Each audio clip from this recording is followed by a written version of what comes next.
Hey guys, my name is Chantel. Welcome back to my channel and thanks for hanging out with me today. So we are back to talk about Idolish7 Second Beat episode 9.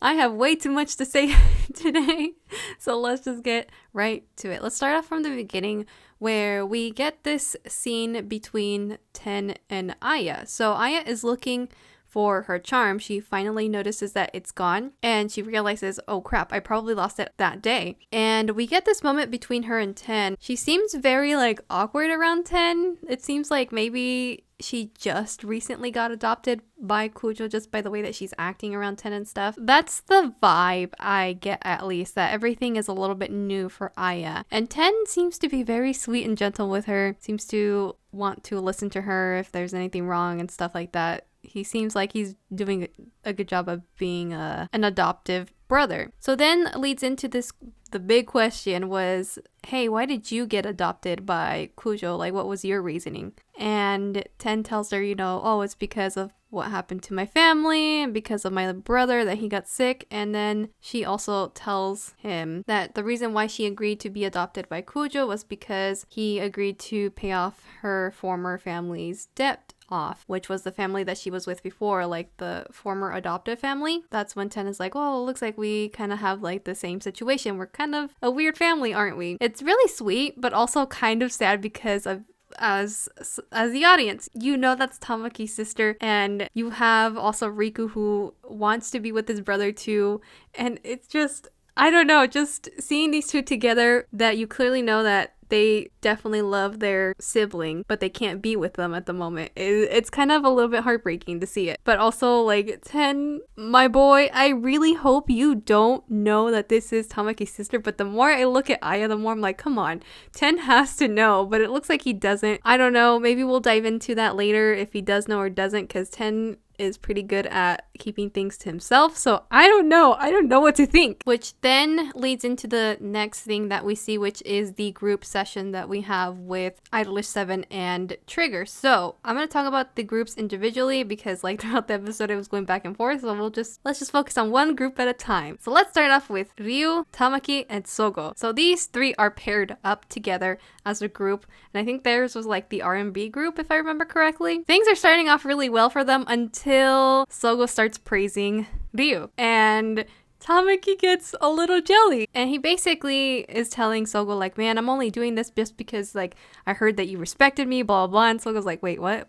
When did I say that? And I was like, oh, no! I thought Tamaki just exposed himself. And I was like, oh, this is about to blow up in his face, isn't it? But Tamaki's just like, you know what? Never mind. But thankfully, Ryu, even though he's seeing everything happening and he's just what's going on? He butts in and he's just like, oh, that's so sweet. You're jealous that you're not getting your partner's attention. And Tamaki gets this cute little blush and he's like, what are you talking about? But I'm glad that Ryu was able to step in and he's like, I get it. I totally completely get it. And he basically starts telling a little bit about himself because Tamaki starts off saying, you have no right to talk because you're the sexy beast and stuff like that. Basically the image that the media puts out about Ryu. And that's when Ryu is like, no. That's what the agency has the image for me. But that's not really me. He's like, actually, my father's a fisherman. And that's when the boys are like, huh?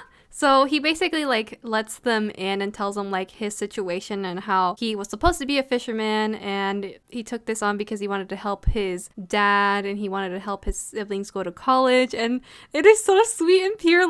Ryu has such a pure goal and wanting to help his family. It's so sweet. That's when he says, I can totally relate with you wanting to do things for Aya and wanting to find her and stuff like that. And that's when Tamaki is like, oh, okay, oh wow, I didn't know this. So he is suddenly really surprised and also this was able to mend things so quick because things are going so bad so quick, but thankfully Ryu was able to mend things within the group just by talking to them and letting them in and telling him, hey, the stuff that you see in the media, that's not really me. This is who I really am. And for him to just let them in, they are able to understand one another a little bit more and see Ryu in a different light. And I'm glad that things worked out all well for these three. Whew. Crisis averted. But then we go to the next group that I want to talk about, which is Iori, Riku, and Ten. As soon as I saw these three together, I was like, oh no. this is bad. This is really bad. Whose idea was it to put these three together? Because no. Things are very awkward, obviously, because things are not okay between Iori and Riku. Still, there's still some awkwardness between the two. Like I said in my last video, Iori just doesn't want to overstep his bounds, and it seems like Riku doesn't either. So it isn't until 10 is just like, okay, what the heck is going on? Like 10 is just like so over it this whole time. Like he's like had enough of all this nonsense. So he kind of pretty much pushes these two to talk it out finally and tells them, okay, you two need to get your crap together and just air it out and just talk it over, even the bad stuff. If it's bad, you need to do it and mend it, and you guys will figure it out together. But you need to tell like the good and the bad, otherwise you're not gonna move forward. So that's when the two of them start opening up to one another, and Riku kind of starts off first and starts to say like how he was jealous of Iori and how he felt. Basically he felt like he was being replaced, and how he was starting to see that, you know, maybe people would prefer Iori. Maybe Iori is the better person to be the center. And he basically like tells him his thoughts, even like the really bad negative ones. So much so that Iori is like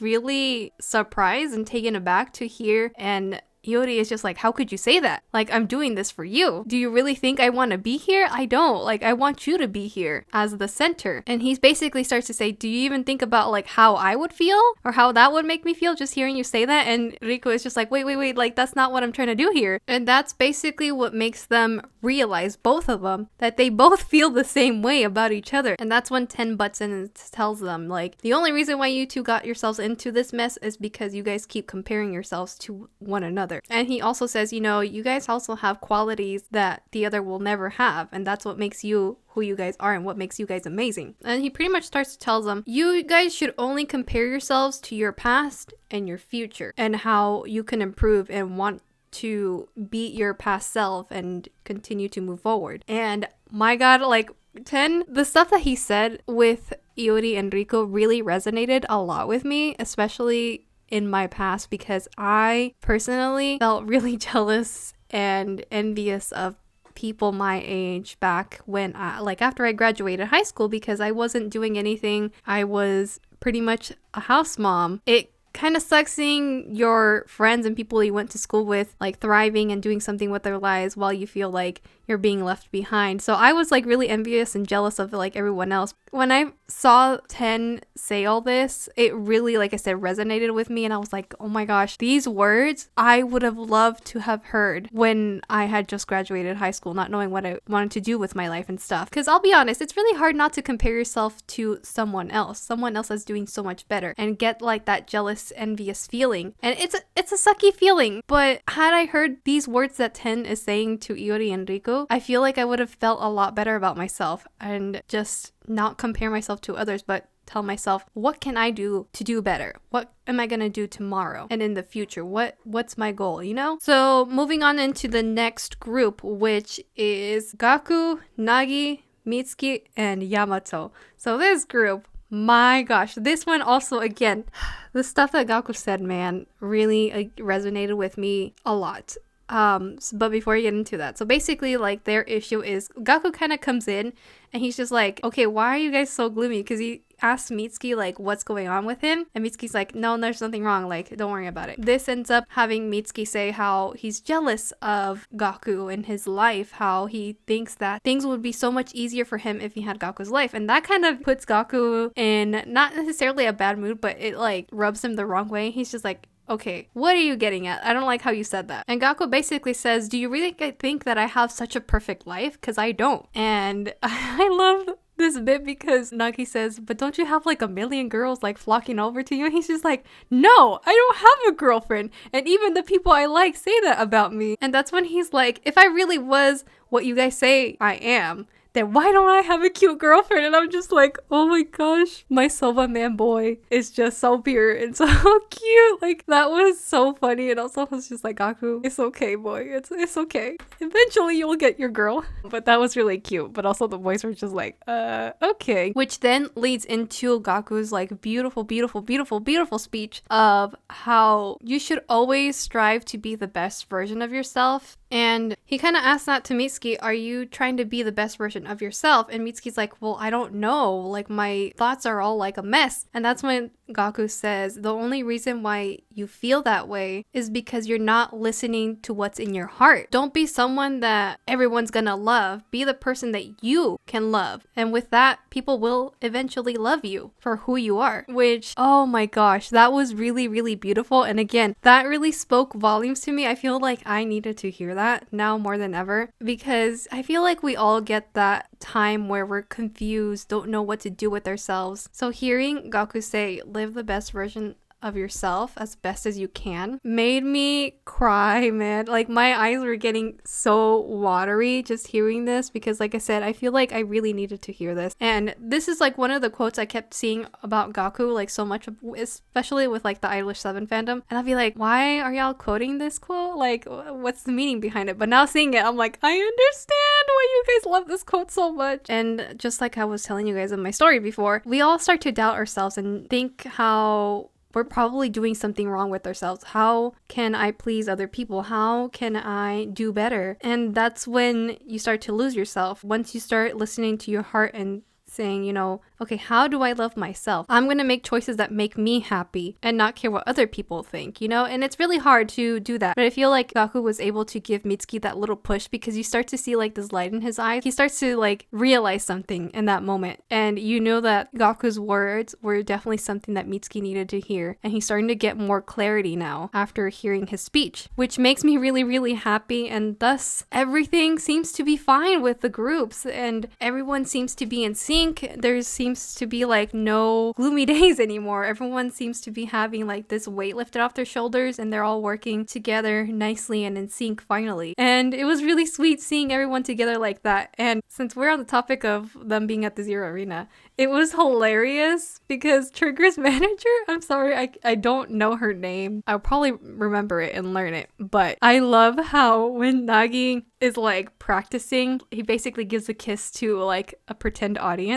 And Sumigi's just like, Nagi, what are you doing? But then you hear someone fall to the ground and you look and it's Trigger's manager, and I'm like, oh my gosh. Like, honestly, that was me when I saw Momo no Miyano last year at AX. Like, oh my gosh, I have never related to a character so much in my life more than Trigger's manager. Love that part. It was so funny, so good. So good. Anyway, but I do love the talk that she has with Sumugi, because Sumugi starts to look at the boys and she's like, man, having rivals and these friendships are really, really nice. So I just love seeing Trigger and Idolish7 together like this. Like, they've come such a long way, and like now that they're created like this nice little rivalry and friendships together, is just so nice to see. And just seeing them all together like this, it's nice. I love seeing them together, which then leads into the next topic I want to talk about. So it looks like Sogo and Tamaki have a role in, I think it was like this drama show, if I remember correctly. So Sumugi asks Yamato to help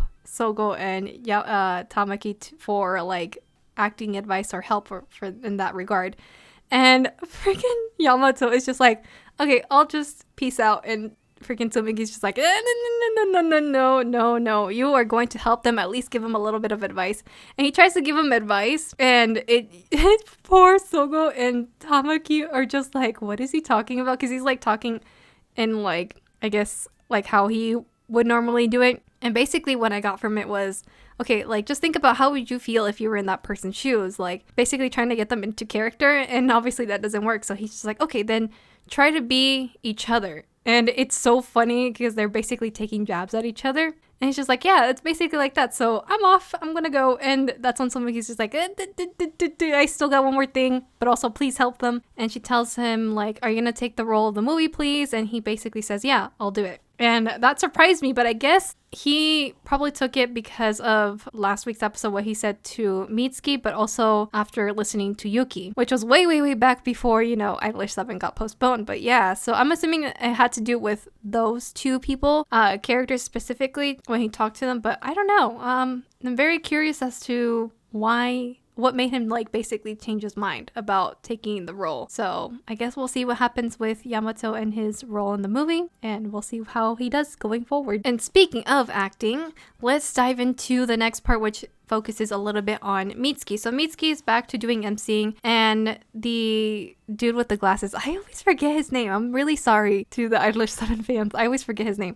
So I think he's like the director dude guy. I can't remember his name. I'm really sorry. But he basically approaches Mitsuki and is like, oh, hey, I heard from Nagi that you've been having trouble emceeing. And he basically gives Mitsuki advice. He's just like, that just comes with emceeing. Some people are not gonna like you, some people will, and some people think that you talk too much, some people think you're not doing your job right. That's part of the job. And he basically says people won't notice you or recognize your hard work until you're gone. What matters is that Idolish7 loves you and that they can't be a group without you. You are important to the group. You have value, even though people can't see it. Which, when you look at Mitsuki as he's hearing the guy talk, you can tell this means so much to him. So much so that he runs to Nagi and tells him, like, you know, thank you for doing that. Thank you for looking out for me. And Nagi's like, well, yeah, you know, I'm doing it because I care about you. You're a member and I'm your biggest fan, basically, and your biggest supporter. And I'm just like, oh, this is so wholesome. And it's just like how I've been saying these past few episodes.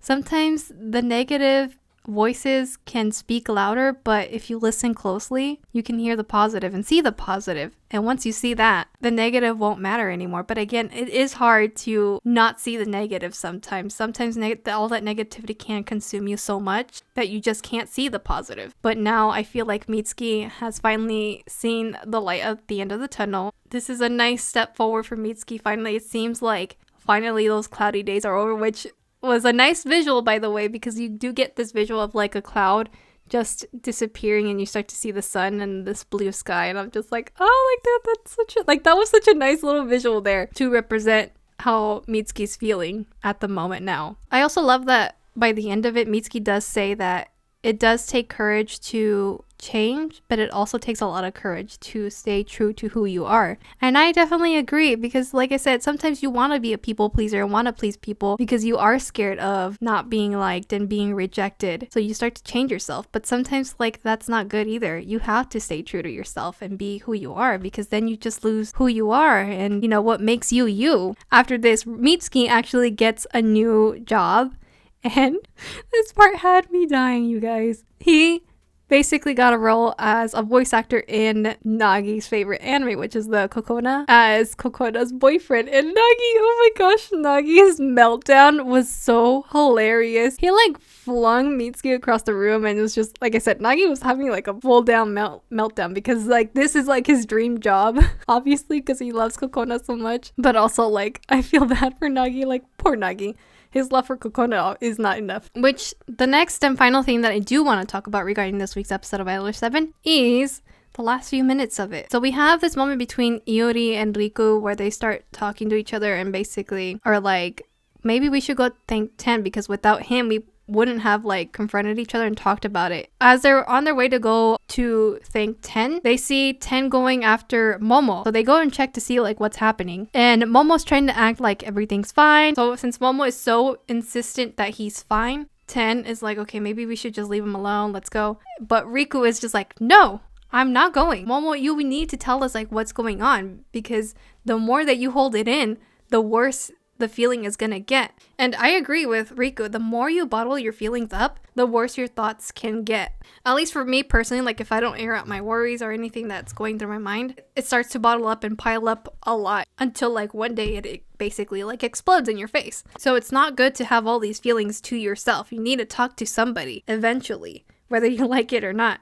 So it seems like Momo like is starting to crack a little bit, but he's like, I can't. If I stop smiling and stop acting like this, then I don't deserve to be here. And that's when Momo starts to say that he's not the real Rivale. When he said that, I was like, huh? What do you mean, baby boy? Like, what does that mean?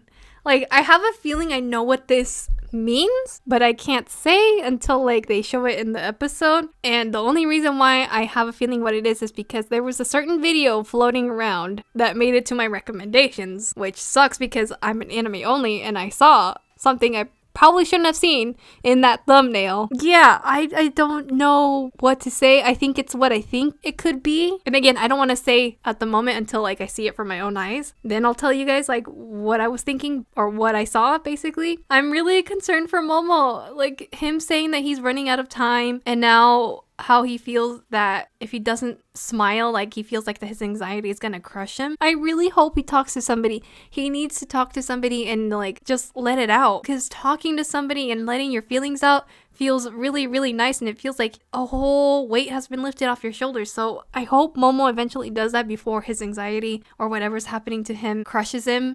Like, Momo, I hope he's okay. I hope he ends up being okay. Like, I don't like seeing him so sad, and oh my gosh, you guys, it's like breaking me apart. I don't like seeing Momo like this, my poor sweet baby boy. Somebody help him, please. Anyway, you guys, so that is all I really have to say for this week's episode of Idolish7. Thank you guys once again for hearing me ramble, and I hope you guys are staying safe and healthy out there, and I will see you guys in the next video. Bye!